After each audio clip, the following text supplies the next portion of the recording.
हम लोग भगवद गीता के दूसरे अध्याय के 19वें श्लोक को देख रहे हैं।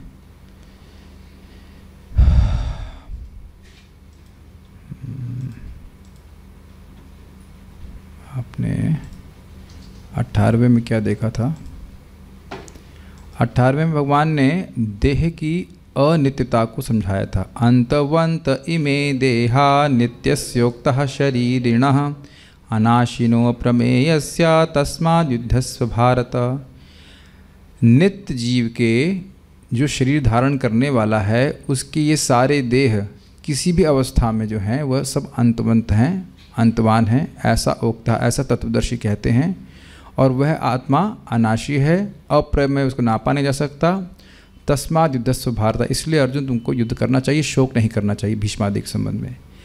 अब जो अर्जुन रो रहे थे कि मैं इनको मारूंगा, मैं इनको मारना नहीं चाहता हूँ यद्यपि ये मुझको मारना चाहते हैं, तो ये बात को इस प्रकार की दुख की निवृत्ति के लिए भगवान इस श्लोक में समझा रहे हैं कि जो व्यक्ति सोच रहा है कि वो मारने वाला है और कोई सोच रहा है कि वो मरने वाला है, वे दोनों ही तत्व को नहीं समझते हैं, वह अज्ञान में है। उसको समझाएंगे। य एनं वेति हन्तारं, य एनं वेति हन्तारं, यश्चैनं मन्यते हतं, यश्चैनं मन्यते हतं, उभौ तौ नाभिजानीतो, उभौ तौ नाभिजानीतो, नायं हन्ति न हन्यते, नायं हन्ति न हन्यते। य एनं वेति हन्तारं, यश्चैनं मन्यते हतं, य एनं वेति हन्तारं, यश्चैनं मन्यते हतं, उभौ तौ नाभिजानीतो नायं हन्ति न हन्यते, उभौ तौ नाभिजानीतो नायं हन्ति न हन्यते। य एनं वेत्ति हन्तारं, यश्चैनं मन्यते हतं, य एनं वेति हन्तारं, यश्चैनं मन्यते हतं, उभौ तौ नाभिजानीतो नायं हन्ति न हन्यते, उभौ तौ नाभिजानीतो नायं हन्ति न हन्यते। य एनं वेत्ति हन्तारं, यश्चैनं मन्यते हतं, य एनं वेति हन्तारं, यश्चैनं मन्यते हतं, उभौ तौ नाभिजानीतो नायं हन्ति न हन्यते, उभौ तौ नाभिजानीतो नायं हन्ति न हन्यते। जो इस जीवात्मा को मारने वाला समझता है तथा जो इसे मरा हुआ समझता है वे दोनों ही अज्ञानी हैं, क्योंकि आत्मा न तो मरता है और न मारा जाता है। कोई व्यक्ति कह सकता है या तो हमने आज सोच लिया या तो आपको मार देंगे या हम मर जाएंगे, तो डबल अज्ञान हुआ ना, समझ गए ना? ना तो कोई किसी को मार सकता है और ना उस मारने के प्रोसेस में वो खुद मारा जा सकता है। समझते ना? मरने मारने पे उतारू हैं, ये सुना है आपने शब्द? तो मार देगा या तो हम खुद ही मर जाएंगे इस प्रोसेस में, ऐसा करके दोनों ही व्यक्ति दोनों ही बात को सोचना है, ये अज्ञान में है। आप ये समझ सकते हैं कि ये अज्ञान हमारे जीवन में हमें कैसे डीफोकस्ड कर सकता है। ये व्यक्ति मेरा शत्रु है, इसको मैं मारूंगा, तो जो आदमी शत्रु है नहीं उसको शत्रु मान रहे हैं, और जो शत्रु है उसको शत्रु नहीं मान रहे हैं। शत्रु है हमारा मन, और कोई शत्रु जगत में नहीं है। आप मानते हैं इस बात को? थ्योरी में तो यस, जब आता क्या कब नहीं आता है मन, ये बता दीजिए। मन तो हमेशा अगर आप देखें गलत जगह जाता है प्राय, है ना? इंटरेस्टिंग। आज प्रभुपाद जी का प्रवचन में सुन रहा था कि देखिए माया एनी हाउ कर्व्स द जीवा, इधर बैठ नीचे बैठा रहे, इस तरह से, समझे ना? कर्विंग समझते हैं, दबा के रखना, बल्कि और कहें कि जूते की नोक के नीचे रखना, ये शब्द कहा जाता है। कर्विंग कर समझते ना, कि तलवे चाटता रहे तू, और कोई उसमें से सर उठाएगा तो उसको और दबाने का प्रयास करेगी माया। जो क्रूर शासक होते हैं वो ऐसे करते हैं कि नहीं? पूरे जगत में माया शासन कर रही है, और कोई व्यक्ति थोड़ा उठने का प्रयास करेगा। आत्म साक्षात्कार के लिए प्रयास करना मतलब माया के विरुद्ध चलना, माया के विरुद्ध युद्ध करना एक्चुअली। तो माया पूरा दबाने का प्रयास करी। प्रभात बोलते हैं शी बिकम्स मोर फ्यूरियस।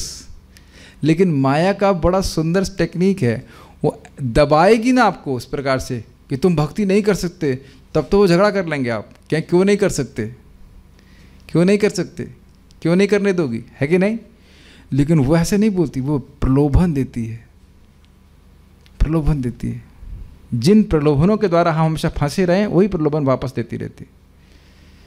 और उसका मुख्य अस्त्र है, वो सोचती है कि किसी तरह ये नाम नहीं करे, हरे कृष्ण मंत्र नहीं बोले और भक्तों के संग में ना हो।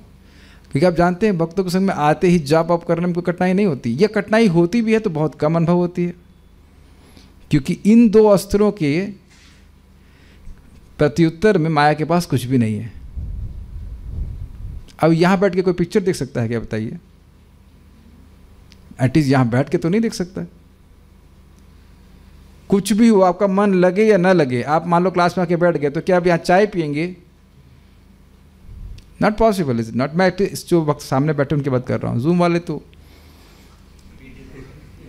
मुक्त हैं, लेकिन क्या कुछ भी कर सकते हैं, लेकिन क्वाइट पॉसिबल है। मुरब्बा खाते हुए क्लास सुन सकते हैं ना, लेकिन कुछ भी कर सकते हैं। लेकिन सामने जो बैठा है उसके संग तो ये बाध्यता है ना कि भूख लग रही है, कुछ भी लग रहा है, सामने बैठ के तो क्या कर सकते हैं। मैं भी नहीं कर सकता, मैं भी नहीं मुरब्बा खा के क्लास दे रहा हूँ आप लोग को, ऐसा नहीं हो सकता ना। मैक्सिमम कोई जूस रखा हो पी लूँगा प्रसाद, बस, और तो कुछ नहीं। ये दवा खा सकता हूँ, लेकिन ये सब तो नहीं कर सकते कुछ भी ना। भक्तों के सामने तो इंद्रिय तृप्ति नहीं कर पाएंगे ना एटलीस्ट। तो ये भक्त संग से दूर करने के लिए आईडी देती रहती है। आपने देखा, अरे आज क्या करो, क्लास जाके छोड़ो, वही बात बोलेंगे आत्मा, कोई नई बात तो बताएंगे। और दूसरा भगवान का नाम, इसको नहीं कर सकते। मैं खाली से बात बोल रहा हूँ कि बद्ध जीव इसी मरने मारने के चक्कर में मुख्य शत्रु को भूल जाता है। मुख्य शत्रु क्या है? अविद्या। उसको मारने के प्रयास में बिल्कुल नहीं लगा ना। कोई लग रहा है, कोई चिंता कर रहा है कि मैं अविद्या से ग्रसित हूँ, मैं अपने को नहीं जान रहा, उधर छोड़ करके इसी राग और द्वेष में फंसा रहता है। इसको मारूंगा, इतने लोगों को मार दिया मैंने, अब बाकी जो शत्रु बचे उनको मार दूंगा। और ऐसे करते करते खुद ही मर जाता है, समाप्त हो जाता है, एटलीस्ट शरीर छूट जाता है। तो ऐसे ही नहीं भगवान बोल रहे हैं। आप कहेंगे इसको इसमें अज्ञान से क्या फ़र्क पड़ रहा है? फ़र्क पड़ रहा है ना, राग और द्वेष है ना। जब मैं सोचूं कि मैं आपको मार दूंगा, पहले क्या सोचूंगा? तुम मेरे शत्रु हो, और फिर मैं सोच रहा हूँ मैं इनको मार दूंगा। तो जब सोच रहे हैं कि मार दूंगा, तब ना प्रयास करेंगे मारने का। कुछ समझ में आया आपको? जब आपको मालूम चल गया कि ये मार ही नहीं जा सकता, तो प्रयास क्यों करेगा मारने का? अगर आपको मालूम चल गया कि चना उबलेगा ही नहीं, तो उसकी सब्जी बनाने का प्रयास नहीं करेंगे। विश्वास है कि चना इस अग्नि से पक जाएगा। आप लोगों से कभी अनुभव हुआ नहीं? कोई दाल खराब होती है, इसको इसलिए नहीं पकेगी, छोड़ो दूसरा बैच लेके आओ, उसको डालो पानी में, ये पकेगा ही नहीं। ठीक है। और बाकी व्यक्ति को अपने संबंध में देखिए कितना भय होता है, ये नहीं होगा तो मैं मर जाऊंगा, समाप्त हो जाऊंगा। समाप्त होने की भावना, भय बहुत अधिक रहता है। इस वजह से व्यक्ति कार्य कर रहा है। तो यह भी अज्ञान है। य एनम वेति हंतारम, जो इसको मतलब इस आत्मा को, वेति हंता, अन्वय ने पढ़ाया, क्षमा कीजिए। यह मतलब जो व्यक्ति, एनम इस जीवात्मा को, हंतारम वध करने वाला, वेति यानी जानता है।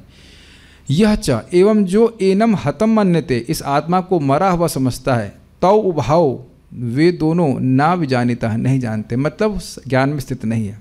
यस्मात्, क्योंकि अयम यह आत्मा न हंति न हन्यते, न वध करता है न हत होता है। अब देखिए संस्कृत, या एनम वेति हंतारम, जो इस आत्मा को हंतार, मारने वाला के रूप में जानता है। यश्च एनम मन्यते हतम, या जो इसको मारा हुआ मानता है। हाँ, मारा गया है कि भाई इसको, यह आत्मा मार दी गई है, या इस आत्मा ने मारा है। शेर ने आदमी को मार दिया है, या आदमी ने शेर को मार दिया, दोनों ही तरह से आप ले लीजिए। तो आदमी हत्यारा हुआ और शेर वो हो गया, इसका वध हो गया। तो कह रहे दोनों ही अज्ञान में है। उभव तौ ना विजानती, दोनों ही लोग, जो दोनों ही परिस्थितियों में जो आत्मा को मारने वाला समझ रहा है या आत्मा को मरा हुआ समझ रहा है, वो दोनों ही बात को नहीं जानते। न अयम हंति न हन्यते, क्यों नहीं जानते? तो कहते हैं ना ये आत्मा, न अयम यह आत्मा, न हंति, वह किसी का वध नहीं करती, न हन्यते, न उसको मारा जा सकता है।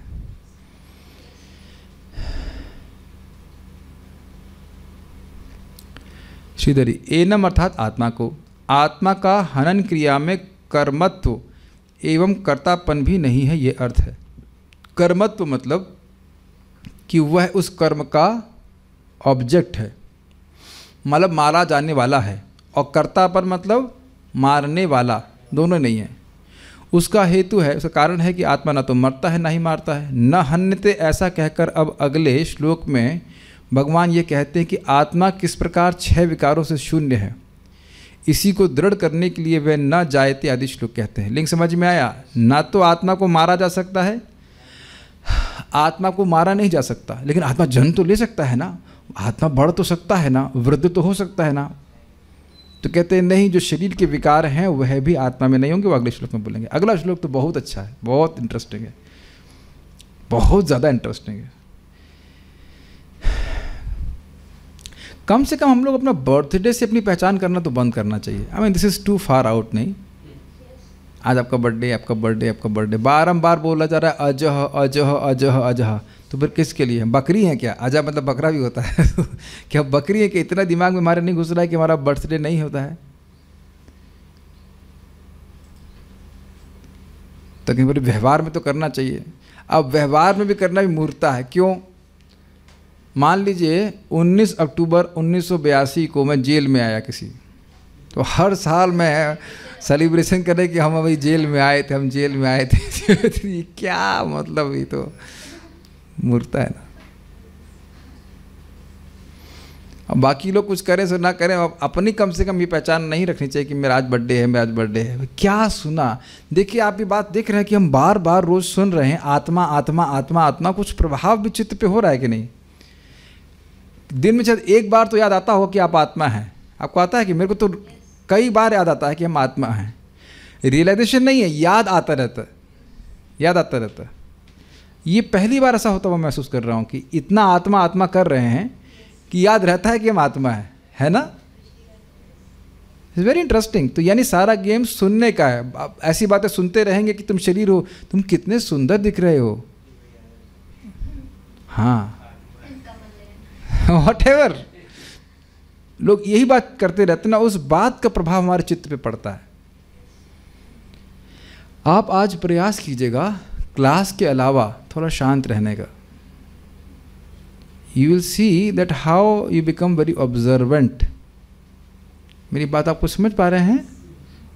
अनावश्यक शास्त्र चर्चा के अलावा अनावश्यक बात बोलने सुनने से, जरूर से ज़्यादा बोलने से हम इस भावना से तुरंत बाहर आ जाते हैं कि हम आत्मा है।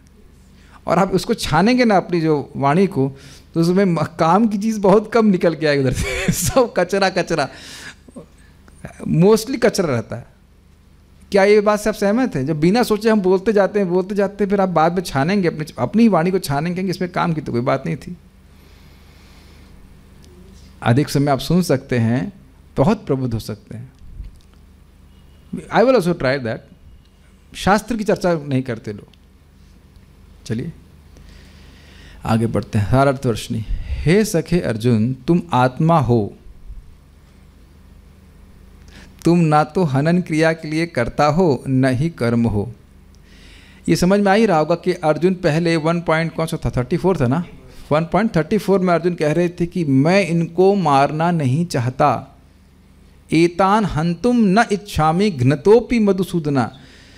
और भगवान कहे तुम नहीं मारना चाहते हो, लेकिन ये तो तुमको मारना चाहते हैं। तो कहते हैं घ्नतो अपि, यद्यपि यह मुझको मारना चाहते हैं लेकिन मैं इनको नहीं मारना चाहता। तो उसमें कौन से दो अज्ञान हैं? मैं इनको मारने वाला हूँ लेकिन मैं इनको मारना नहीं चाहता। यद्यपि, और दूसरा ज्ञान भी है, यद्यपि ये मुझको मारना चाहते हैं, तो यहाँ भावना है ना कि मैं मारा जा सकता हूँ। कितना सूक्ष्म रूप से आचार्यों ने समझा है इस बात को, समझ में आया? तो दोनों ही बात को वह काट रहे हैं। भगवान कह रहे हैं कि तुम आत्मा हो सखे अर्जुन, तो तुम इस हनन क्रिया के कर्ता नहीं हो, तुम मारने वाले नहीं हो और ना ही तुमको मारा जा सकता है। मैं इस पर रिफ्लेक्ट कर रहा था कि संसार में कितने कम लोगों को ये बात पता है ना। पता होने की बात छोड़ दीजिए, सुनने को भी नहीं आ रहा है कि आत्मा का शाश्वत अस्तित्व होता है। ये बारंबार इस बात को श्रवण व्यक्ति करता है तो अशाश्वत वस्तुओं में वहाँ से अपने चित्त को हटाएगा, हट ही जाता है कि नहीं? ऑटोमेटिकली हट जाता है, उसका महत्व तो कम होता चला जाता है। हमको कठिनाई ये लगती है कि प्रायः जिनसे हम लोग इंटरेक्ट करते हैं वो इसी अशाश्वत वस्तुओं को बहुत महत्व दे करके बोलते हैं। आपने देखा इस बात को, ऐसे भी बहुत महत्वपूर्ण हो, है कि नहीं? फिर आप देखेंगे तुरंत आप भी परेशान होने चालू हो जाते हैं। शब्द का बड़ा प्रभाव होता है। जो देह निर्वाह के लिए चाहिए वो करिए, तो भगवान किसी न किसी तरह सेटिंग कर ही देते हैं हर एक की। ये भी आप देख ही सकते हैं कि हमारे पूरे ग्रुप मतलब जो भक्त भी जानते हैं हम, सबकी रोटी पानी की व्यवस्था भगवान कर ही देते हैं। और एक तरह से शायद ही करते हो कि आपकी जैसी रोटी की वृत्ति है वैसे इनकी भी होगी, वैसे इनकी भी होगी। शायद एक भी व्यक्ति नहीं होगा जो कॉमन होगी, लेकिन रोटी सबके पास कॉमन रूप से पहुंच रही है। कोई भूखा तो नहीं मर रहा है ना यहाँ पे। और ये वृत्ति भगवान निर्धारित करते हैं, हम पहले पढ़ चुके हैं इस बात को, कैसे किस तरह से किस व्यक्ति को कैसे रोटी प्राप्त होगी। इसके लिए श्री भगवान यह इत्यादि कह रहे हैं।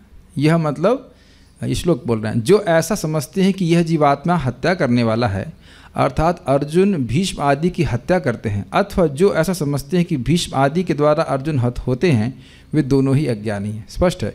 अतएव हे सखे, तुम्हें ऐसा भय क्यों हो रहा है कि अज्ञानी लोगों के द्वारा गुरु हंता कहे जाने से तुम्हारा अपयश होगा। बहुत सुंदर, लास्ट लाइन को समझिए टीका की, बड़ी सुंदर। गुरु न हत्वा ही महान भावान श्रेयो भैक्तम भैक्षमपि लोके हत्वार्थ कामांस तो गुरु है व भुंजीय भोगान रुद्र प्रतिग्दान। उन्होंने कहा कि गुरुओं को मार करके जो हम राज्य भोगेंगे और उनका आसन आदि भोगेंगे, वह तो उनके खून से सना होगा। तो खून से सना का अर्थ क्या होगा, समझ रहे हैं ना? कि लोग आक्षेप करेंगे कि तुमने गुरु को मारा है। तो मान लो, भगवान कह रहे हैं कि मान लो वो आक्षेप करे भी, तो जो आक्षेप करने वाले वो अज्ञानी है, तो अज्ञानियों के आक्षेप की वैल्यू करेंगे आप। Got it? क्या ब्रिलियंट कमेंट्री है। जो व्यक्ति कह रहा है कि कोई किसी को मारने वाला है और कोई मरने वाला है, वो अज्ञान में है। और इस कारण से अगर आप सोच रहे हो कि गुरु को मार करके तुम्हें अपयश प्राप्त होगा, तो अपयश किनके बीच में होगा? अज्ञानियों के बीच में।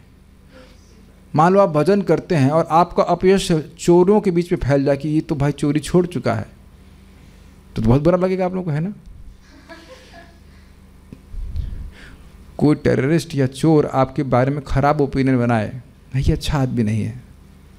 और मैं एग्जांपल दे रहा हूँ कि एक व्यक्ति हैं, एक व्यक्ति की हम अपनी ही बात कर रहे थे कि मैं हॉस्टल नंबर 7 की मेस में बैठा हुआ खा रहे, तो तुम लोग प्रसाद नहीं मिलता था, खाना खा रहे थे, वेजिटेरियन चीज़ खा रहे थे। तो एक मेरा ही मित्र, उसका नाम था शोभित श्रीवास्तव, मेरा कर्मी नाम है शोभित सिन्हा, ना कायस्थ फैमिली से। तो उसको बड़ी चिंता हुई।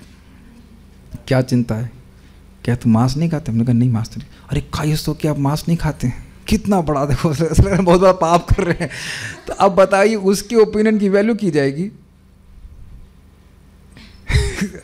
अच्छा खासा फ्लैट तुमको नरक में मिल रहा था, छोड़ दे हो तुम, यही कहना चाहते हैं ना वो। या कोई आपका मान लो एकादशी में आप व्रत कर रहे हैं, फल वल खा रहे हैं, अरे तुम तो शरीर सुखा रहे हो। और वो बोलता भी है कि तुम शरीर सुखा रहे हो, तो मुझसे पूछो आत्मा का क्या? आत्मा तो नहीं सुख रही है ना। यह आपको सामान्य बात लग रहा होगा, प्रायः भक्त लोग अज्ञानियों के ही ओपिनियन के चलते भक्ति में शिथिल होते हैं। Do you agree with this? अरे अभी से तुम्हारी उम्र कहाँ आ गई भजन करने की? बोला कि नहीं, अभी तुम्हारी पढ़ने लिखने की उम्र है, तो पढ़ लिख तो रहे ही हैं गीता में। नहीं, ये सब पढ़ाई लिखाई थोड़ी ना, हिस्ट्री ज्योग्राफी कुछ मतलब कुछ करके दिखाओ। ये सब क्या भजन कर रहे हो, मंजीरे बजा रहे हो कि नहीं? कि नहीं?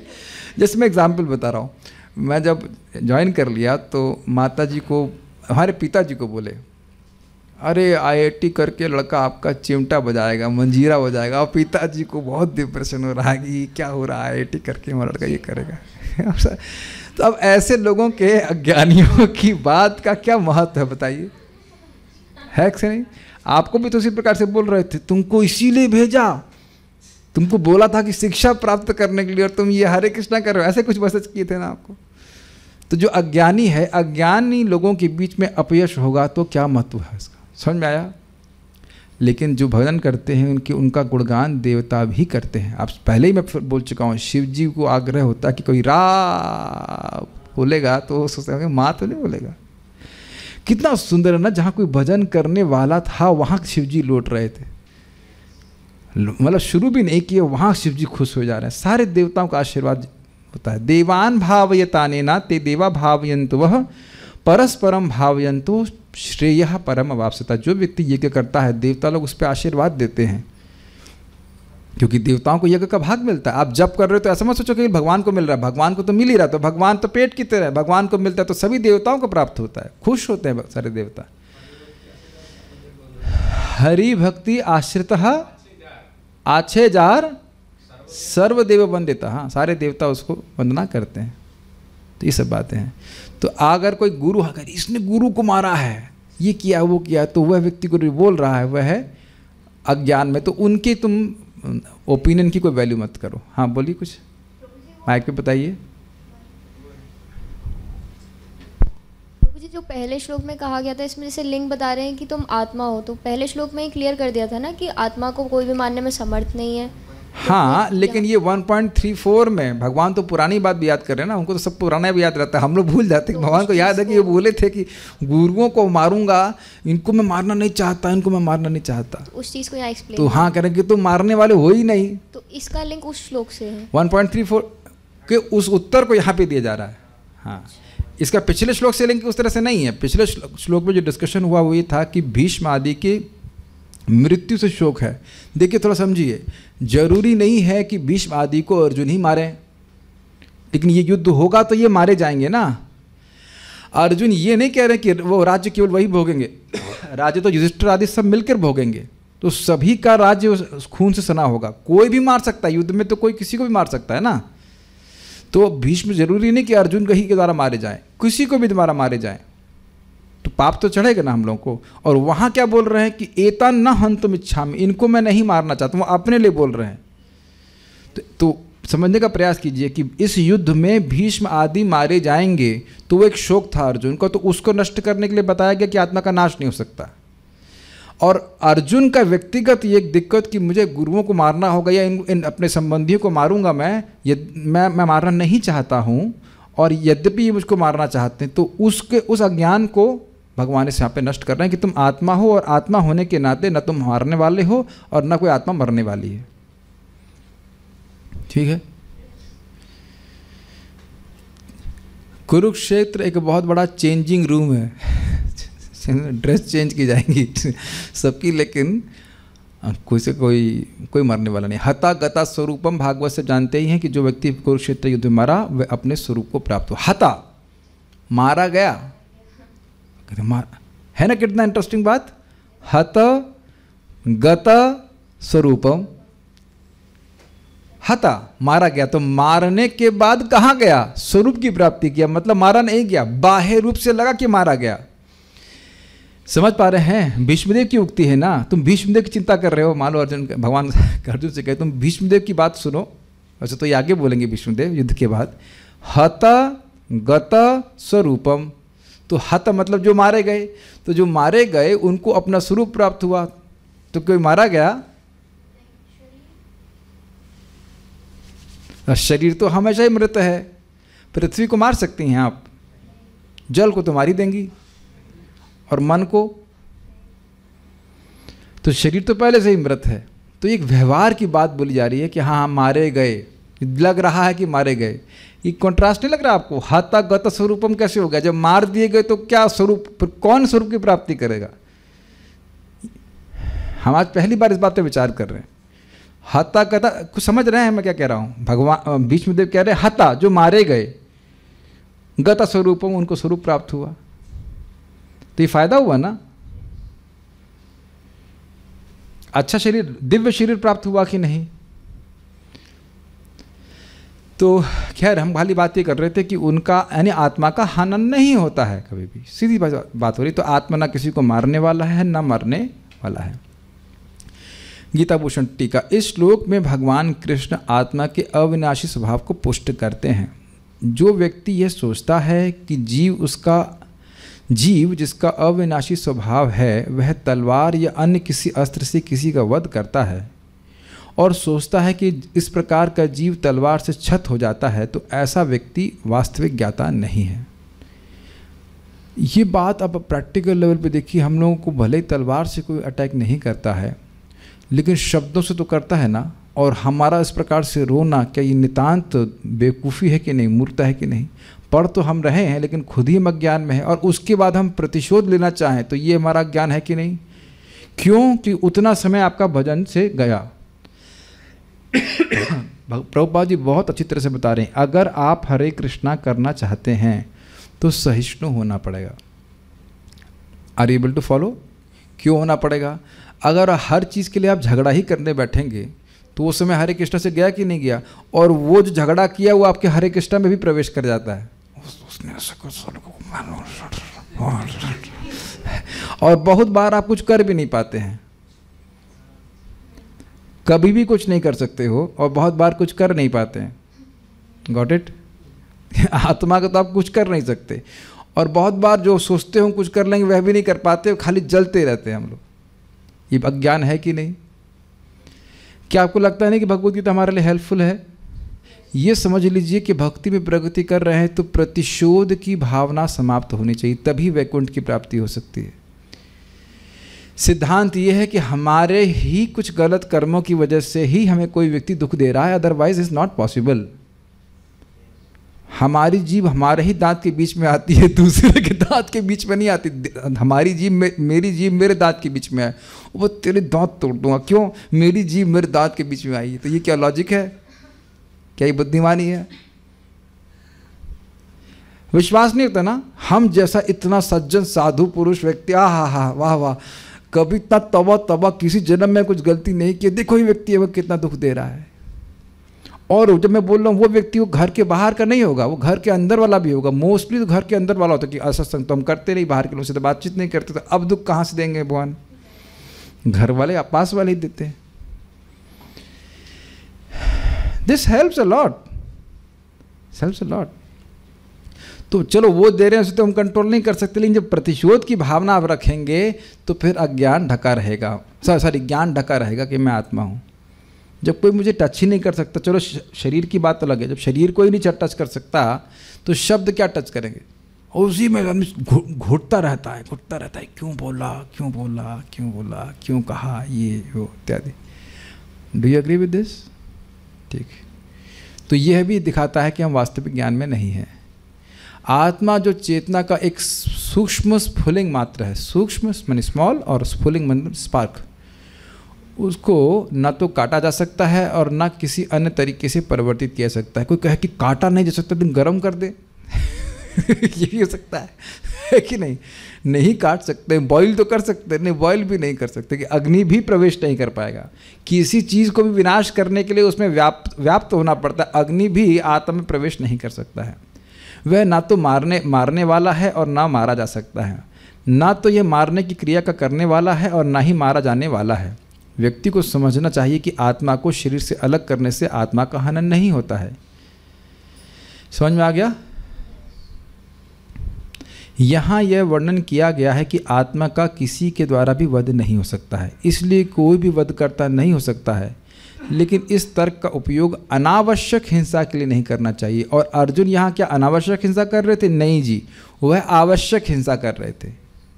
ठीक है, शास्त्र अनावश्यक हिंसा का निषेध करते हैं, अर्थात शरीर को आत्मा से अलग करने की क्रिया, यह पाप माना जाता है और जीव शास्त्र के विरुद्ध कार्य करने के लिए उत्तरदायी माना जाता है और उसे ऐसा कर्म स्वीकार करना पड़ेगा। समझ में आ गया? बहुत इंटरेस्टिंग पॉइंट है कि जब कोई कहे कि भाई कोई मारने वाला ही नहीं है और कोई मरने वाला नहीं तो मैं गोली मार देता हूँ, आपको धन छीन लेता हूँ, तो ये अनावश्यक हिंसा शास्त्र के विरुद्ध है। इसके लिए राजा भी दंड देता है और यमराज भी दंड देते हैं, यद्यपि आत्मा का नाश नहीं हो सकता। प्रभुपाद इसको बताते हैं कि देखिए, यद्यपि मैं घर नहीं हूँ, लेकिन कोई व्यक्ति अनाधिकृत रूप से आकर के मेरा घर तोड़ दे तो क्या वह गलत कार्य है कि नहीं? वो है, और उसके लिए राजा आपको दंड भी देगा या जो भी गवर्नमेंट है। अब ये समझ लीजिए, महाराज बड़ी सुंदर बात बोल रहे थे इस प्रवचन में पिछले, परम पूज्य वृंदावन चंद्र महाराज कह रहे, देखिए अहिंसा इतना महत्वपूर्ण अंग है कि इसके लिए वेद का भी खंडन कर दिया भगवान ने स्वयं। भगवान बुद्ध के रूप में आए कि नहीं, और तब देख रहे थे कि लोग वेद का आश्रय लेकर अनावश्यक हिंसा कर रहे हैं। कर रहे थे कि नहीं, पशुवध कर रहे थे, बलि दे रहे थे। तो ये अहिंसा इतना महत्वपूर्ण है, दूसरे को दुख नहीं देना, कि भगवान ने वेद को ही खारिज कर दिया कि अगर इस वेद का आश्रय लेकर के आप अनावश्यक हिंसा कर रहे हैं तो मैं वेद को ही नहीं मानता। Quite bold, is it not?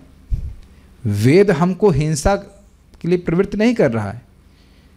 इसीलिए तो वेद का वचन हम सुन चुके हैं ना, ज्ञान शास्त्र का नहीं, धर्म शास्त्र का, कि माँ हिंसात सर्वभूतानि, किसी भी जीव के प्रति हिंसा नहीं करनी चाहिए, मन से भी नहीं करनी चाहिए। यही बात मैं को समझा रहा था। मैं सोचूंगा कि मेरे प्रति बुरा किया गया, चलो हुआ ठीक। अब मैं अगर किसी के प्रति मन से भी हिंसा करने के लिए सोच रहा हूं तो उससे हमारा चित्त दूषित होता है, चित्त में सॉफ्टनेस नहीं रह जाती। ये बारंबार मैं बोल रहा हूँ क्योंकि देखिए हम समझ नहीं पा रहे हैं कि कोई व्यक्ति हमारे प्रति खराब बर्ताव कब कर सकता है। जब भगवान अंदर से उसको ऐसी बुद्धि दें, तो भगवान ऐसी बुद्धि क्यों देंगे? क्योंकि हमें अपना कर्मफल भोगना है। चलिए अब हम प्रैक्टिकली आपसे पूछते हैं, व्यक्तिगत नहीं पूछूंगा। आप अपने, आप तो बहुत यंग हो, लेकिन आप मतलब जो लोग थोड़े से लाइक 25-30 साल के हो गए हैं, आपके जीवन में कभी किसी ने प्रोलॉन्ग्ड समय तक कोई बहुत ख़राब बर्ताव किया है? लाइक से 6 महीना, साल भर, कि बहुत परेशान कर रहा था, या 2 साल? हो सकता है आप लोग बहुत पुण्यात्मा हो तो कभी नहीं हुआ हो कुछ, लेकिन हो सकता है कि आपका भाई या चाचा या ताऊ या मामा, कोई और any grudges you may have. लेकिन अब ये देखिए, भक्ति करने से वो सब कहाँ याद रहता है। और ये दिखाई पड़ता है कि हमें उतने समय वो भोगना था उस व्यक्ति के द्वारा, इतना दिख रहा है आप लोगों को। If you can actually see that, आपका मन बहुत शांत हो जाएगा। धनंजय प्रभु, आप तो भी 13 साल के, आपने क्या देखा है? आपको कहाँ कोई दुख दे रहा है? पिछले जन्म को याद होगा इनको। बट जो लोग अब 30-40 साल के हो गए हैं, इंक्लूडिंग माई सेल्फ, या 30 साल में कोई ना कोई अनुभव तो ऐसा हो जाता है कि आपको 5 महीने, 6 महीने, 7 महीने, 8 महीने, या 1 साल, 2 साल, जो भी है, किसी ने बहुत परेशान किया, और अब आप पीछे मुड़कर देखते हैं तो एकदम दिखाई पड़ता कि मुझे उस समय वो चीज़, उस दुख को दूसरे से भोगना पड़ता था। और कोई ग्रजेस नहीं रह जाते हैं भक्ति करने से। श्रुतियाँ भी इस प्रकार के वचनों को कहती हैं। What I am trying to say is कि you see that person is helpless to behave the way he is behaving with you. वह व्यक्ति भी, क्या कहते हैं उसको हिंदी में बोलेंगे, असहाय है। जिस तरह से वो बर्ताव कर रहा है उसे करना ही पड़ेगा, लेकिन हम लोगों को प्रत्युत्तर नहीं देना चाहिए। As far as possible avoid झगड़ा। प्रभुपाद पहले ही बोल चुके हैं, मानव जीवन कुत्ते और बिल्ली की तरह झगड़ा करने के लिए नहीं है, ठीक है। श्रुतियाँ भी इस प्रकार के वचनों को कहती हैं। हंता चेन मन्यते हंतुम हतश्चेन मन्यते हतम उभौ तौ न विजानी तो नायम हंती न हन्यते। यदि वध करने वाला यह सोचता है कि वह वध करता है और वध किया जाने वाला सोचता है कि वह मारा गया है, तो दोनों ही आत्मा के स्वभाव को नहीं जानते हैं। और देखिए, ये अब मेरे मन में आ रही बात कि कसाई वाली प्रवृत्ति है नहीं। कसाई सोच रहा है मैं बकरा काट रहा हूँ, और बकरा सोच रहा है कि मैं काटा जा रहा हूँ। तो पशु बुद्धि हुई नहीं, पशु वध करने वाला और पशु की बुद्धि हो गई। वह ना तो मारा गया और ना किसी ने मारा, कठोपनिषद। तो अब ये कई बार उपनिषदों के श्लोकों को भगवद गीता में देखेंगे, गीतोपनिषद है। इन वाक्यों में जैसे माँ हिंस्यात् सर्वभूतानि, अर्थात किसी भी जीव की हिंसा मत करो में हिंसा का अर्थ है आत्मा को शरीर से अलग करना। स्पष्ट है? यह वाक्य आत्मा को वधकर्ता के रूप में प्रमाणित नहीं करता है, क्योंकि आत्मा जिसका वध नहीं हो सकता है वह शरीर से अलग करने के बाद भी अस्तित्व को बनाए रखता है। जैसे अभी मैंने आपको भागवतम से कोट किया, हता, तो हता मतलब शरीर से आत्माओं को जो अलग किया गया था युद्ध क्षेत्र में, कुरुक्षेत्र के, उनको क्या हुआ? गत स्वरूपम, वह अपने स्वरूप को प्राप्त की। हर भक्त को क्या भावना होनी चाहिए अपने शरीर के प्रति? प्रभुपाद आगे गीता में समझाएंगे। न तो वह शरीर से निकलना चाहता है और न शरीर में रहना चाहता है। What interesting combination, what does that mean? न देखो, अगर हम शरीर में रहना की इच्छा रखते हैं तो हम हो गए भोगी। शरीर में क्यों रहना चाहते हैं? भोगना चाहते हैं। तो भक्त भोगना नहीं चाहता है।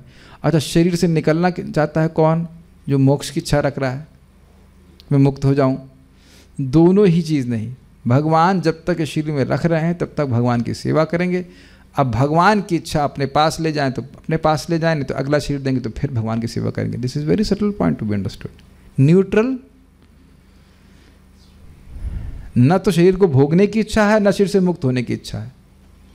वो भक्त जानते हैं कि शरीर यूजलेस है, कोई उसका मतलब नहीं है, तो दोबारा आने की इच्छा नहीं है। लेकिन अब भगवान अगर दोबारा शरीर देना चाहते तो भाई उनकी इच्छा हम कुछ नहीं कर सकते, कुछ सेवा कराना चाहते हैं।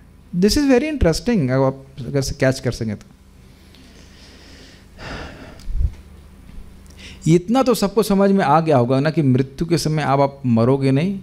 I think that will be okay. बोलो ओके। इतना भी आत्म साक्षात्कार नहीं हुआ, इतने तो इससे तो कुछ चिलपन आ रहा है कि नहीं, शांत हो रहा है कि हाँ हम मृत्यु के समय मरेंगे नहीं। यहाँ तो जूम वाले बेचारे सब अज्ञान में हैं। ठीक है,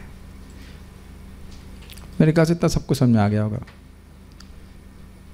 तात्पर्य, जब देहधारी जीव को किसी घातक हथियार से आघात पहुंचाया जाता है तो यह समझ लेना चाहिए कि शरीर के भीतर जीवात्मा मरा नहीं। स्पष्ट है, आत्मा इतना सूक्ष्म है कि उसे किसी तरह के भौतिक हथियार से मार पाना असंभव है, जैसा कि अगले श्लोकों में स्पष्ट हो जाएगा। न ही जीवात्मा अपने आध्यात्मिक स्वरूप के कारण बद्ध है। आध्यात्मिक स्वरूप मतलब स्पिरिचुअली वो है ही ऐसा कि उसे मारा नहीं जा सकता। जिसे मारा जाता है या जिसे मारा हुआ समझा जाता है वह केवल शरीर होता है, लेकिन जिसे मारा जाता हुआ समझा जाता है, प्रभुपाद समझा रहे हैं। शरीर जीवित कब था जो आप कहोगे मारा गया?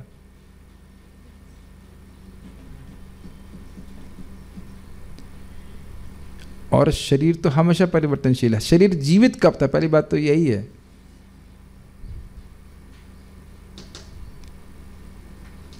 अगर शरीर जीवित था तो जो मान लो पिताजी का शरीर छूट गया तो उसको जलाएंगे? तो शरीर तो हमेशा मृत है। और कितनी आश्चर्य की बात है ना, हम लोग स्वभावतः शरीर जो मृत है उसको जिलाने के लिए बड़े चिंतित हैं। हमको सबसे बड़ा दुख लगता है कि भक्त लोग इसी रोग से पीड़ित रहेंगे कि सबसे बड़ा है रोग, क्या कहेंगे लोग, है ना? क्या लोग कहेंगे, क्या लोग कहेंगे, and they makes really stupid choices just by thinking कि क्या लोग कहेंगे। लोग तो आपको देख ही नहीं सकते। कर लें इसको, कर इस काम कर लें, नहीं तो लोग क्या कहेंगे। तो सब तो वो आत्म तत्वदर्शी ही है ना। अगर वो तत्वदर्शी तो होते तो क्या बोलते, आत्मा को मारा नहीं जा सकता, इज इट नॉट। और तत्वदर्शी है नहीं तो उनके ओपिनियन की क्या वैल्यू है? हमको तो समझ नहीं आता कि भाई क्या, क्यों ये रोग पाल के रखे हुए हैं। ये समझ लीजिए कि श्रवण बहुत शक्तिशाली है। पूरी लाइफ आपकी श्रवण के ऊपर ही टिकी हुई है। क्या चॉइसेस हम वी आर मेकिंग चॉइसेस, क्या चुनाव कर रहे हैं वो केवल श्रवण के ऊपर। और मूर्खों से श्रवण करेंगे तो यही बात, वो सोच ही नहीं सकता कि वो आत्मा है और आत्मा के लिए अच्छा क्या है उस बारे में वो कभी कुछ नहीं करने वाला। अरे अपने लिए कब जीना शुरू करेंगे, प्रश्न ये होता है। देह के लिए तो जी लिया हमने, बहुत अनादिकाल से जी रहे हैं। अपने लिए कब से जीना शुरू करेंगे? आत्मा का भोजन आप जानते हैं, श्रवणम कीर्तनम विष्णु स्मरणम इत्यादि, ये आत्मा का भोजन है। इतना तो नहीं समझ पा रहे हैं लोग, बताइए। और पता कब समझ में आता है? एक भक्त थे, वो तो भक्ति कर रहे हैं, हार्ट अटैक पड़ गया, सब कुछ गया, आप सब खत्म हो गया, कह रहे हैं आप कुछ नहीं रखा है, कुछ नहीं रखा। जब शरीर में सब समाप्त हो गया तो कह रहे हैं सही कह रहे हैं आप, कुछ नहीं रखा है इसमें।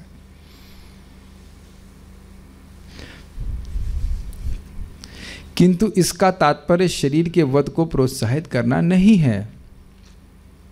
वैदिक आदेश है मांस्यात् सर्वभूतानि, किसी भी जीव की हिंसा ना करो। न ही जीवात्मा अवध्य है का अर्थ यह है कि पशु हिंसा को प्रोत्साहन दिया जाए। बताया ना भी आपको। इसी को रोकने के लिए भगवान बुद्ध ने वेद को भी मना कर दिया कि वेद हम नहीं मानते। किसी भी जीव के शरीर की अनाधिकार हत्या करना निंद्य है और राज्य तथा भगवत विधान के द्वारा दंडनीय है। क्या होता है? राज्य उसको दंडित करता है और यमराज भी उसको दंडित करते हैं। लेकिन राजा अगर दंड दे देगा तो यमराज दंडित नहीं करता है, ये भी सिद्धांत है। किंतु अर्जुन को तो धर्म के नियमानुसार मारने के लिए नियुक्त किया जा रहा था, किसी पागलपनवश नहीं। तो अब इसका अर्थ क्या है जानते ही हैं, आहु तो न निवर्तेता। अगर यह लोग, अर्जुन ने पांडवों को राज्य दे देते, जैसा कि भगवान दूत बन के गए थे, मांग रहे थे, तो युद्ध की कोई आवश्यकता नहीं थी, न करने वाले थे वो लोग। लेकिन जब अब नहीं दे रहे हैं और क्षत्रिय का धर्म है, यानी वह गुण जो क्षत्रिय से आप अलग नहीं कर सकते, कि क्या उसको राज्य करके ही अपना निर्वाह करना होगा, भीख नहीं मांग सकता है, तब आपके लिए ये इम्पेरेटिव हो गया कि आपको युद्ध करना ही पड़ेगा। इम्पेरेटिव मतलब क्या बोलते हैं, अनिवार्य है कि युद्ध करना पड़ेगा। और अधर्म की स्थापना, अधर्म का नाश कराना और धर्म की स्थापना कराना भगवान चाहते ही हैं। तो आप पागलपनवश नहीं, पागलपनवश आप ये युद्ध नहीं कर रहे हैं, पागलपनवश ये युद्ध नहीं कर रहे हो, ये सोच समझ के युद्ध किया जा रहा है और ये धर्म के अनुसार है, इसलिए कोई इसमें कठिनाई नहीं है। यद्यपि आत्मा मारी नहीं जाएगी, ना मारेगी ना मारेगी, लेकिन शरीरों से लोगों को अलग किया जाएगा, लेकिन प्रॉपर अंडरस्टैंडिंग के संग किया जा रहा है। अरे भाई यहाँ पे भी गॉल ब्लैडर का ऑपरेशन कराया जाता तो कहें कि चले आगे, जो मोहल्ले का जो गुंडा है चक्कू चलाने में एक्सपर्ट, वही कर देगा, वो तो हाफ रेट पे भी कर देगा शायद, है ना, 5,000 में कर देगा। तो नहीं, और उससे भी तीव्र ब्लेड या जो कुछ भी होता होगा, स्कैल्पेल बोलते हैं, स्कैल्पेल बोलते हैं, पेट वेट चीरते होंगे, वो डॉक्टर यूज़ करता है, लेकिन वो पैसे भी लेता है और उसको बहुत सम्मान देते हैं, हाँ भाई आपने बहुत हमको बचा लिया, तो वो भी तो पेट ही फाड़ रहा है ना। नहीं, मान लो गुंडा कहे नहीं हम भी एनेस्थीसिया देके पेट फाड़ेंगे, नहीं नहीं नहीं नहीं नहीं नहीं, हम नहीं कर सकते। तो दोनों के फाड़ने में बहुत अंतर है। Okay, so you got it. खुश हैं आज आप लोग? किसी भी आत्मा के मरने से पहले क्लास समाप्त हो गई है कि नहीं? बोलिए, पूछिए, माइक पे पूछिए। इधर लिखा हुआ है ना ही जीवात्मा अवध्य है, पेज नंबर 21 में। पेज नंबर, मेरे ख्याल से गलती हो गई होगी इसमें, कहाँ है? ना ही जीवात्मा अवध्य है का अर्थ है कि पशु है। सही है, ना ही इन्वर्टेड कॉमर्स में जीवात्मा अवध्य है। मानो कोई कहे कि जीवात्मा तो अवध्य है, तो मारो उसको, पशुओं को मारो, क्या दिक्कत है? तो कह रहे न ही ना, और आप ऐसा नहीं कह सकते कि जीवात्मा अवध्य है, तो इसका अर्थ यह है कि पशु हिंसा को प्रोत्साहन दिया जा रहा है, ये अर्थ पे बोल रहा है। अवध्य मतलब मारा नहीं जा सकता। अब मुर्गे को तो मारा नहीं जा सकता, खाओ मुर्गे काट काट करके, क्या है दिक्कत? फिर यमराज भी कहेंगे तुमको भी मारा नहीं जा सकता, तुमको भी काटता हूँ मैं यम लोग मिला करके, तो कहेंगे नहीं तब तो बड़ा दिक्कत हो जाएगी, इज इट नॉट? कहेंगे नहीं बहुत दर्द होता, तो जीव को दर्द तो हो ही रहा है ना इस प्रकार से। तो फिर कहेंगे आप पालक भी तो काटते हैं, फिर हाँ जी उसमें भी पाप लगता है, लेकिन जीव की अलग अलग स्थिति है और हर जीव के लिए को एक दूसरे जीव से खाने के लिए बनाया गया है। जीव जीव से जीवनम, भागवत में पढ़ा आपने। और उसमें भी अगर भगवान को अर्पित नहीं करते हैं तो पाप लगता है। और उसमें भी आप देखते हैं कि गेहूं का पौधा शरीर छोड़ चुका होता है, चावल शरीर छोड़ चुका होता है, और फल जो है वह तो वृक्ष देते ही हैं, इस तो स्पष्ट है, उनको नहीं मारना पड़ता। लेकिन टमाटर आदि पौधे तो शायद एक ही सीज़न चलते हैं, any how is it not? हाँ, और टमाटर तोड़ने से भी नहीं होता। तो बस पालक के ही ऑब्जेक्शन है आपको, पालक का ऑब्जेक्शन है, और घास पे नहीं चलते हैं। लेकिन वह पालक का जो साग है वह भी भगवान को अर्पित किया जाता है। गौर प्रिया शाक सेवन जीवन सार्थक माने। तो ये है आजकल की डुअल स्टैंडर्ड। मुर्गा काटना और पालक काटने को वो एक बराबर मान रहे हैं, है कि नहीं? अपनी इंद्रिय तृप्ति को जस्टिफाई कर रहे। आज ही गौरांग प्रभु बता रहे थे 91% लोग मांस खाते हैं पूरे विश्व में। I was surprised. केवल 9% लोग जो हैं शाकाहारी हैं, उसमें से प्याज लहसुन वाले भी निकल जाएंगे, उसमें प्रसाद खाने वाले तो बहुत ही कम, बहुत कम। बड़ा मजाक कर रहे थे, कह रहे भक्त कह रहे थे भक्तों में दोष दृष्टि कैसे करें? कह रहे दोष दृष्टि, अरे भक्त दिखे तो सही। अगर भक्तों को फैला दिया जाए पूरे ब्रह्मांड मतलब भारत में और पूरे विश्व में, तो भक्त दिखेगा ही नहीं आपको, दिखेंगे आपको। बल्कि मैं इस बात को बोल के फिर प्रश्नोत्तर पे जाऊंगा। एक डिवोटी हमारे हैं, तो वो अभी कॉलेज में गए, तो कहने पूरे हॉस्टल में मैं, वो लोग वार्डन भी कहता है ये व्यक्ति तो अलग ही दिखता है। हमने कहा अलग है इसलिए अलग दिखता है। अच्छा, अब एक इंटरेस्टिंग बात है ना कि सभी के हृदय में इच्छा होती है कि हम अलग दिखें। Do you agree? है कि नहीं? अलग जीन्स, अलग टाई, कुछ ऐसा कुछ पहने हैं, जस्ट आप डिवोटी बन जाइए आप जैसा मिलेगा ही नहीं। कोटिषु अपि महामुनि करोड़ों करोड़ों मुनियों में भी नहीं मिलने वाला। ये तो आप मानेंगे कि इस्कॉन डिवोटी अलग ही डिज़ाइन है, भगवान अलग ही प्रोटोटाइप है, तिलक लगाया हुआ है, शिखा, चलो वो तो एक्सटर्नल भी है, जो दिनचर्या है, इतनी बार स्नान करना, भोग लगाना, ये आपको मिलेगा ही नहीं। अब छांट लीजिए भरतपुर में कितने लोग होंगे, बल्कि कुछ लोग तो ये बोले कि तुम लोग, हम भक्त तो बनना चाहते लेकिन इतने नियम नहीं पालन कर सकते, और सुबह करके हरे कृष्ण कृष्ण कृष्ण हरे, फिर गीता भागवत कोई नहीं मिलेगा। आप एक सर्वे करके चलिए कि पूरे भरतपुर में कितने लोग होंगे जो भगवत गीता रोज पढ़ते होंगे भी प्रमाणिक रूप से। बहुत रेयर, बहुत रेयर, मुश्किल से मुश्किल 10-15-20 लोग आप जोड़ लीजिए अगर सोगे बस, और लाख, कम से कम 1 लाख आदमी तो होगा भरतपुर में। ऐसे आप लोगों के शहर में भी ऐसे ना? अरे इस्कॉन डिवोटी में छानेंगे ना कितने लोग गीता पढ़ते हैं, वही परसेंटेज और कम हो जाएगा। बांटते शायद सब लोग होंगे लेकिन पढ़ते बहुत कम लोग हैं ये से सोच लीजिएगा आप। आज मैं ये श्लोक अगर नहीं पढ़ता तो मैं भी गीता नहीं पढ़ता और आप भी नहीं पढ़ते, पता है, काफ़ी संभावना थी। हम अपने भी दिव्य गुणों को जानते हैं और आपके भी ये बस क्योंकि इतने महत्वपूर्ण कार्य होते कि गीता कहाँ पढ़ेंगे, है ना? ये करना, उसने ये, इसको धरेंगे, उसको पकड़ेंगे इसी में जीवन हमारा बीता जा रहा है। So like that. Okay, so will now take up some questions.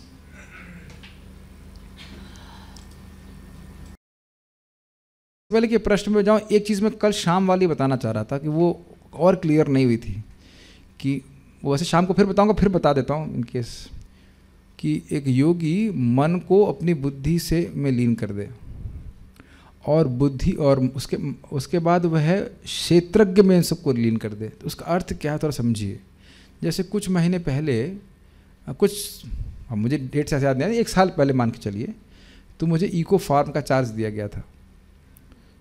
तो इको फार्म में गया आपने, तो मैं देख रहा था यहाँ ये खेत है या ये है वो है, या बोएंगे वो बोएंगे, तो मैं क्षेत्रज्ञ हुआ कि नहीं? ठीक है। अब कई समय हो गया मैं उधर उसका इंचार्ज नहीं हूँ, मैंने सेवा छोड़ दी, हम इधर सेवा देख रहे हैं। तो वो क्षेत्र है लेकिन अब मेरा उससे कोई मतलब नहीं है, अब मैं उससे अलग सिचुएटेड हो गया कि नहीं? Got it? तो जीव आत्मा है लेकिन क्षेत्रज्ञ के रूप में मतलब है, वो देख रहा है कि ये मेरा मन है, मेरी बुद्धि है, इत्यादि इत्यादि। लेकिन अब वो जब अपने आत्मा के स्वरूप में स्थित हो गया तो वो उधर भी ध्यान नहीं दे रहा उसका। He is not aware, he is not conscious about the mind and intelligence. भौतिक मन और इंद्रियों की तरफ उसका कुछ मतलब नहीं है उसका। लेकिन अभी उसको अपना अनुभव हुआ है, अभी भगवान का अनुभव नहीं हुआ है। तो फिर आगे आत्मा को परमात्मा में लीन करने का मतलब क्या हुआ? पहले क्षेत्रज्ञ के रूप में वह दृष्टा था, वो देख रहा था अपनी बुद्धि और मन को, अब वह आत्मा के रूप में आ गया। और अब आत्मा के बाद आत्मा को परमात्मा में लीन का मतलब परमात्मा मुझको देख रहे हैं, मैं उनका अंश हूँ। ऑब्वियसली मैं भी उनको देख रहा हूँ, लेकिन मैं उनके द्वारा देखा जा रहा हूँ, मैं उनके द्वारा, I would use the word, मैं उनके द्वारा आदेशित हो रहा हूँ। भगवान मुझे गाइड कर रहे हैं अपनी तरफ आते हुए। वाह! वो स्थिति में प्राप्त करके लब्धोप शांति। फिर से शाम को समझाऊंगा श्लोक, लेकिन हम कल उस पर विचार कर रहे थे कि शायद कुछ क्लियर नहीं हुआ था किसको किस में मर्ज कर रहे हैं। ठीक है, नाउ विल टेक। श्रीधरी, एनम कहने से क्या तात्पर्य है एवं इसका क्या हेतु है? सादा माता जी, we wanted to hear from you since long. Yes please. Hare Krishna प्रभु जी। एनम आत्मा के लिए कहा गया है। आत्मा ना तो करता है ना कर्म, या ऑब्जेक्ट भी नहीं। यानी जैसे कोई किसी को मारता है तो वो मार नहीं सकता, ना वो इसके उत्तर में खुद भी मारा जा सकता है। हाँ ना, यहाँ नहीं, ऐसा आपने उत्तर तो ठीक दिया लेकिन थोड़ा गड़बड़ कर दिया। क्या गड़बड़ किया? आत्मा मारने की क्रिया का करता नहीं है। ये नहीं कहिए कि आत्मा करता ही नहीं है। बहुत ध्यान से आपको बोलना होगा। आप क्लास नहीं सुन रही हैं क्या? क्यों बताइए, आप क्लास सुन रही हैं कि नहीं सुन रही हैं? बोलिए बोलिए। हाँ प्रभु जी सुन रहे हैं। मुझे फीवर आ रहा था ना, तो मैं बहुत हाई टेम्परेचर था। आप मेरी बातें सुन पा रहे हैं? प्रश्न क्या है? प्रश्न ये आपसे पूछ रहा हूँ, आप सुन रही हैं कि आपका शरीर सुन रहा है? नहीं, मेरी आत्मा सुन रही है। मेरी आत्मा कि आप? देखिए कर मतलब मेरी आत्मा। अरे आप सुन रही हैं, जी मैं सुन रही हूँ, शरीर नहीं सुन रहा है। ओके, तो आप ध्यान दीजिएगा, आपने उत्तर में बोला कि आत्मा करता नहीं है, तो जी आत्मा करता नहीं है, तो ये कथा आप सुन रही कि नहीं सुन रही? तो सुनने की नहीं, कर्ता हुई कि नहीं आप? जी हाँ, सुनने के हाँ, करता। लेकिन मारने या मार मारने की करता जी, नहीं है। अब मारने की करता नहीं, आत्मा नहीं हाँ, है। गुड। ये और मेरी आत्मा नहीं, आप आत्मा। देख रहे, हम लोग कल भी बोल रहे थे ना, मैं ये शरीर और मेरी आत्मा। भाई आप के देख संग हम सब लोग संग ऐसे होता है, मैं ये शरीर और मेरी आत्मा, क्योंकि यही प्रोग्रामिंग हमारी हो चुकी है। घबराई मत। सारार्थ वर्षनी, सारार्थ वर्षनी के अनुसार श्लोक का लिंक समझाइए। विल गिव चांस टू अमल कृष्ण प्रभु। कई दिन के बाद इनका माइक ऑन हुआ है, बोलिए। हरे कृष्णा। जी अर्जुन ने पहले अध्याय में बताया था कि एतन्नो हंतुम इच्छामि घ्नतोपि मधुसूदना, कि मैं जो है भीष्म आदि जितने भी आगे सामने रिलेटिव्स हैं उनको मारना नहीं चाहता। तो उस पर यहाँ पर भगवान कह रहे हैं कि अर्जुन तुम आत्मा हो, तुम न तो हनन की क्रिया के लिए करता हो और ना ही कर्म हो, यानी तुम ना ही किसी को मार सकते हो और ना ही तुम मारे जाओगे, इसलिए तुम युद्ध करो। ठीक है। कौन अज्ञानी है एवं भगवान अर्जुन को क्यों भयभीत ना होने के लिए कह रही? बहुत अच्छा है। यहाँ से ओके, अनुष्का माता जी चांस देते हैं। ठीक है, दिस इज रियली नाइस। हमको ये टीका का सबसे बड़ा इंटरेस्टिंग पॉइंट लगा था, बहुत अच्छा था। बोलिए। जैसे पहले श्लोक में था कि भुंजिए योगा रुधिर प्रतिग्धान। हाँ, तो अगर कोई बोले भी कि तुमने अपने गुरु को मार करके ये अर्थ में जा रहा है ना, इसने गुरुओं की हत्या की है, गुरुओं का हत्यारा है। हाँ, तो उनको मार के तुम ये राज्य भोग रहे हो, तो वो अज्ञान में है, यस।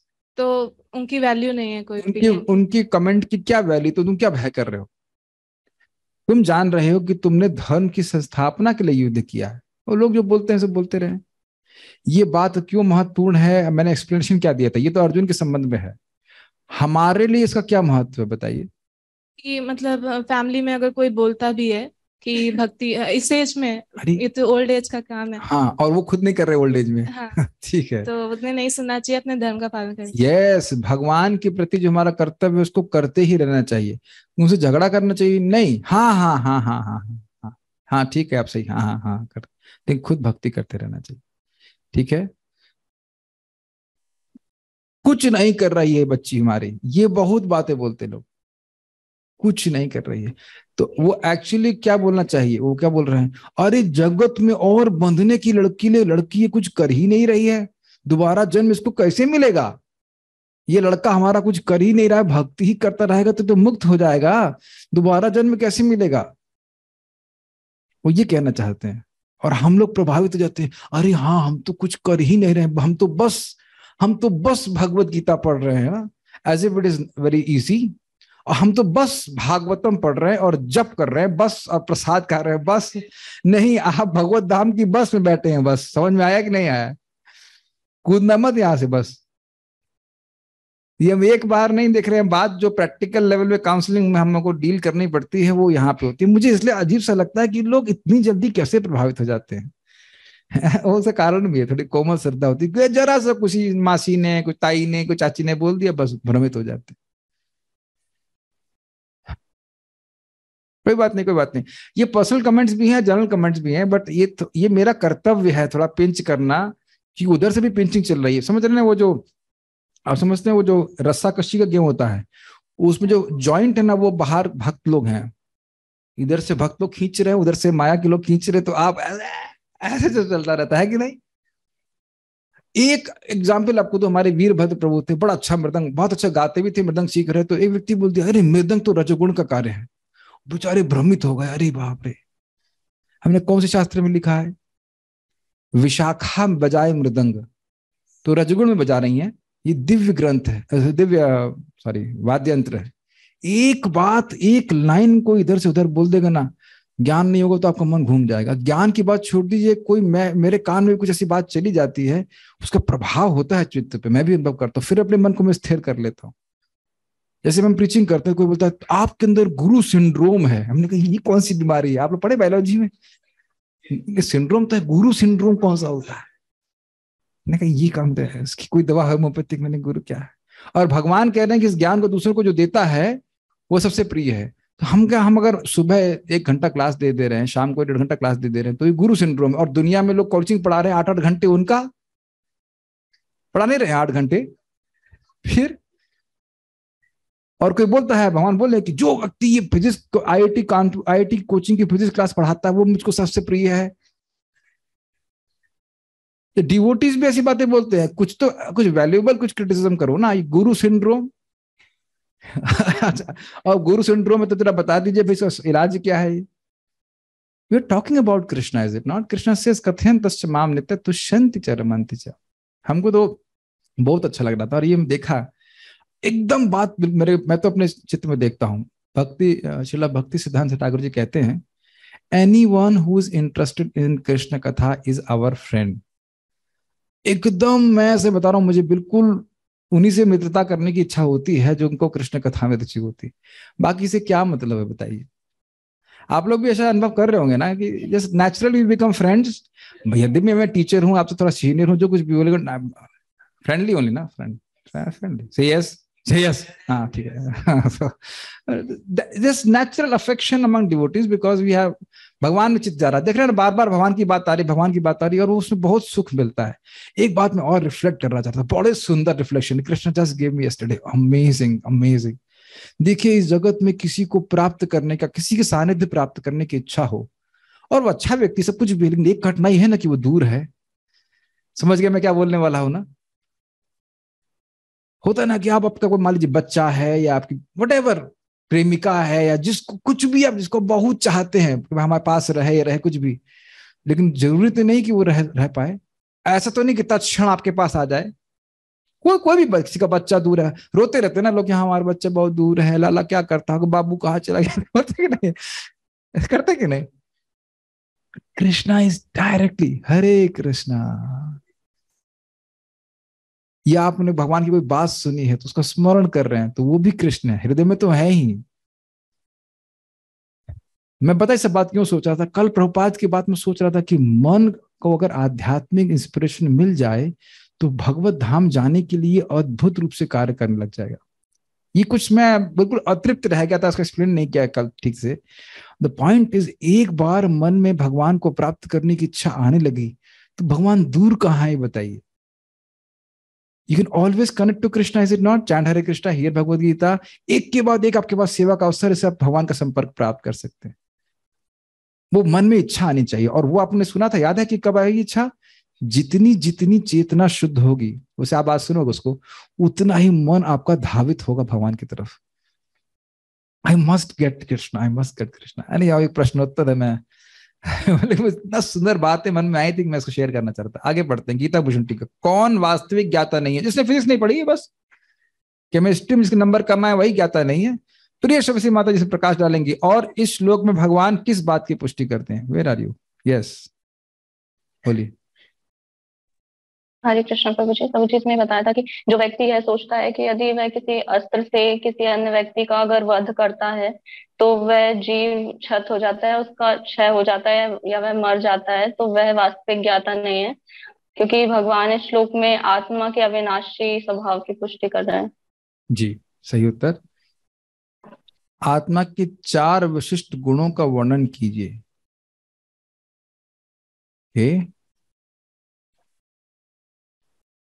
इस श्लोक के अनुसार ना? ओके, कृष्ण लादनी माता जी बताएंगे। She is the most young आत्मा, इज इट नॉट? और same age. That is the question, that is a questionable thing. बोलिए। इस श्लोक के अनुसार गुण बताने, तो पहला तो आत्मा सूक्ष्म स्फुलिंग है, सूक्ष्म है, इसको माना नहीं जा सकता। श्लोक दिखाइए। आत्मा को मारा नहीं जा सकता है। आत्मा हंतारम नहीं है, मारने वाला नहीं है। हाँ, मारने वाला नहीं है, ना ही उसको मारा जा सकता है। और दो कौन से? ये 2 दिख रहे हैं। काटा नहीं जा सकता, जलाया नहीं जा सकता। हाँ वो तो है। और चार कहाँ से आ गए इसमें? आत्मा को शरीर से अलग करने से वो नष्ट नहीं होगा, तो वही बात है, 2 होना चाहिए, 4। हाँ मैं भी सोच रहा था कि चौथा इस श्लोक के अनुसार तो चौथा नहीं देगा, 2 होने चाहिए। कौन से तर्क का उपयोग अनावश्यक हिंसा के लिए नहीं करना चाहिए? बहुत अच्छा है। एवं इस विषय में शास्त्र में क्या उल्लेख है? अमृत रूप प्रभु बताएंगे। यस प्रभु जी, जब इस बात पर बल दिया गया है कि आत्मा किसी न मारने या मरने की क्रिया में किसी तरह से संलिप्त नहीं है, तो इसका यह मतलब यह नहीं निकालना चाहिए कि किसी की भी हम हत्या कर दें, या फिर इसका गलत उपयोग, इस शास्त्र के इस वचन का गलत उपयोग किया जाए। दूसरा प्रश्न क्या है प्रभु जी? और इस विषय में शास्त्र इस विषय में शास्त्र यह उल्लेख करते हैं कि शरीर आत्मा को शरीर से अलग करना पाप है। Very good. आज आपने प्रश्न किया। अच्छा चलो फिर से वही प्रश्न करता हूँ, आत्मा का परिमाण क्या है?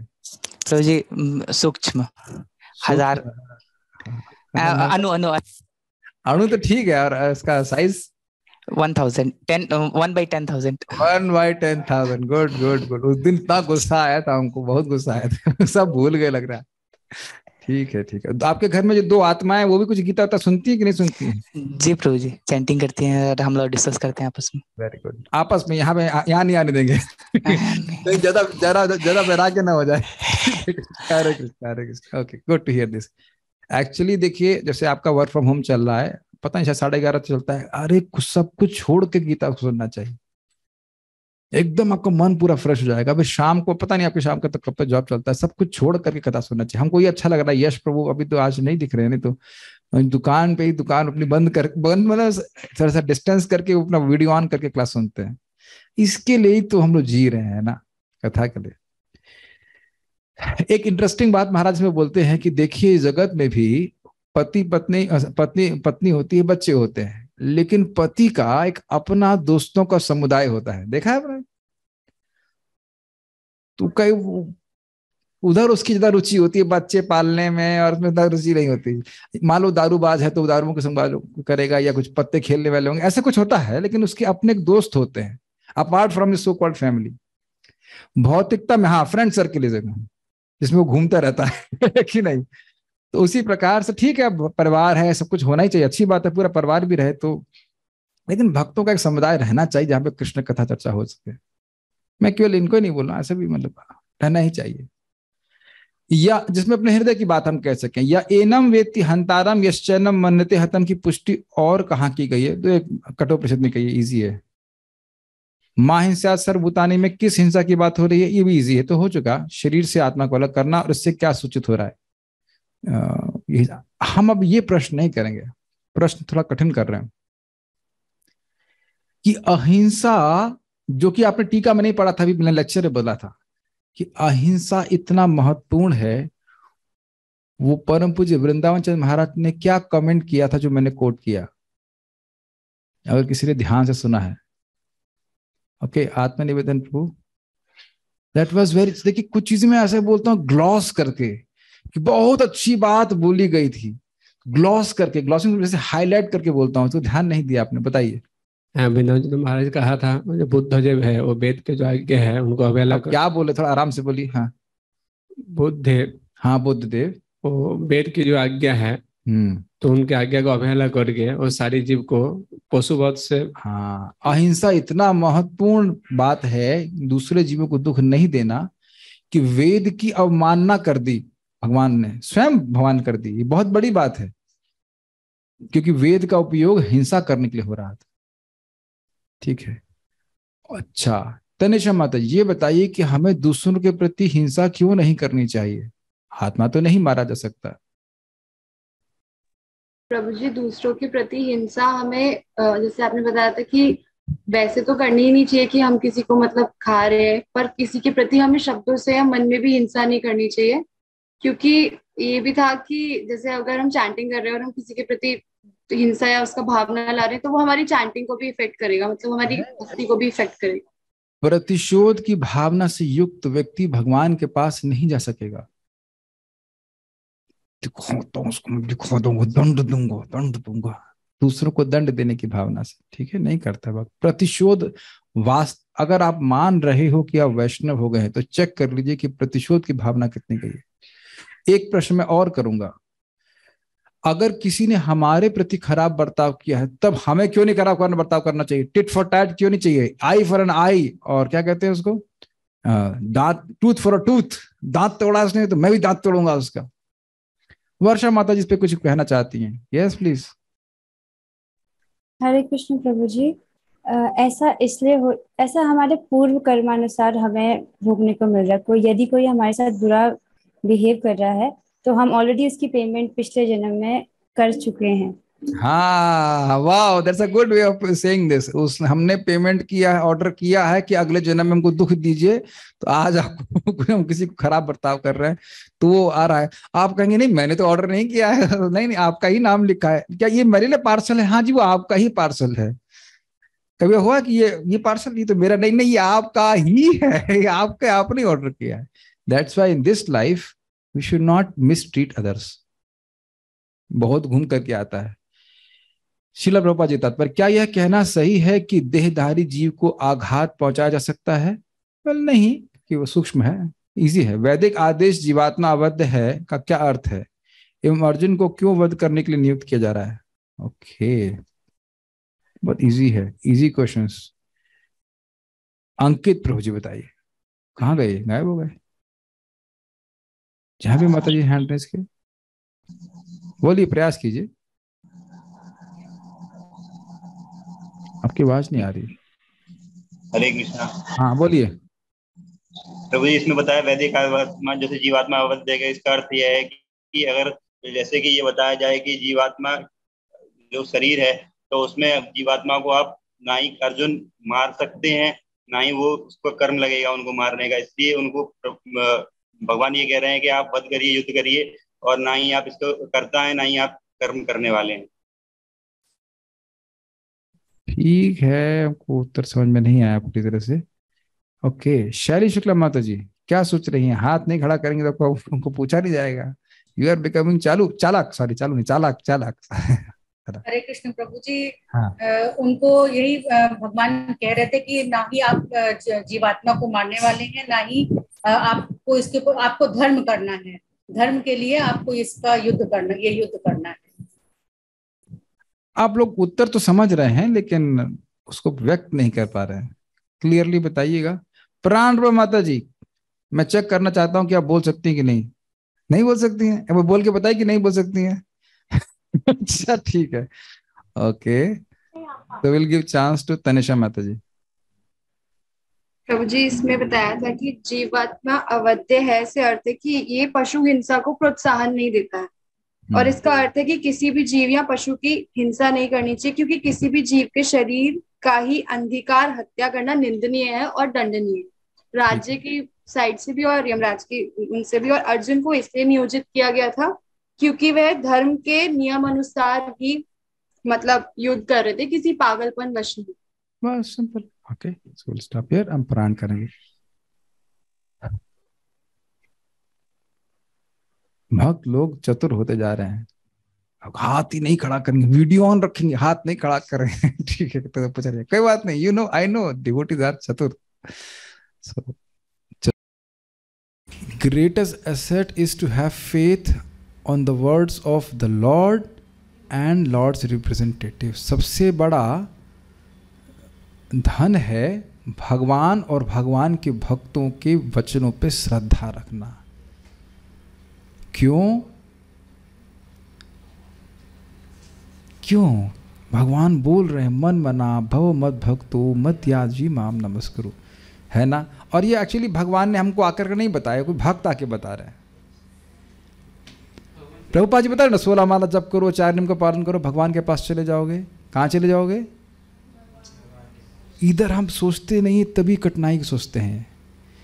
इस जगत में थोड़ी थोड़ी वस्तुओं को प्राप्त करने के लिए व्यक्ति कुछ नहीं गिनता है। नहीं गिनता ना, मैंने उदाहरण दिया था ना कि एक नाम के 1 रुपये मिलेंगे, तो कहीं प्रीचिंग करने की जरूरत नहीं है। एकदम प्योर शुद्ध 100% क्लियर क्वालिटी प्रोनाउंसिएशन के संग हरे कृष्णा कृष्णा कृष्णा हरे हरे, हरे रामा राम राम हरे हरे। निकाल देगा व्यक्ति। हाँ, एक निकल गया। लाई 16 रुपये दीजिए। हरे कृष्णा हरे 32 कर देगा कि नहीं? 1 रुपये के लिए इतना मेहनत कर रहा है। हरे कृष्णा, चाहे उसको 4 घंटे लग जाए, वो 2 बजे उठ जाएगा तो हरे कृष्णा कृष्णा कृष्णा हरे हरे, हरे रामा रामा राम हरे। मैं अपना ही उदाहरण दे रहा हूँ कि सूर्य नमस्कार मैं 12 बार करता हूँ, भगवान को केवल 2 ही बार प्रणाम करता हूँ। कितना ज्ञान है ना। लीवर क्लेंजिंग के लिए मैं शाम के 6 बजे तक व्रत कर लिया और एकादशी में 1 बजे खाना चाहिए। मैं अपने चित्त को देख रहा हूँ कि किस प्रकार से हम आध्यात्मिक प्रगति करने के लिए हमारी बहुत कम इंस्पिरेशन है, इसलिए खूब सुनना पड़ेगा, तब धीरे धीरे समझ में आएगा कि कितना महत्वपूर्ण कार्य हम कर रहे हैं।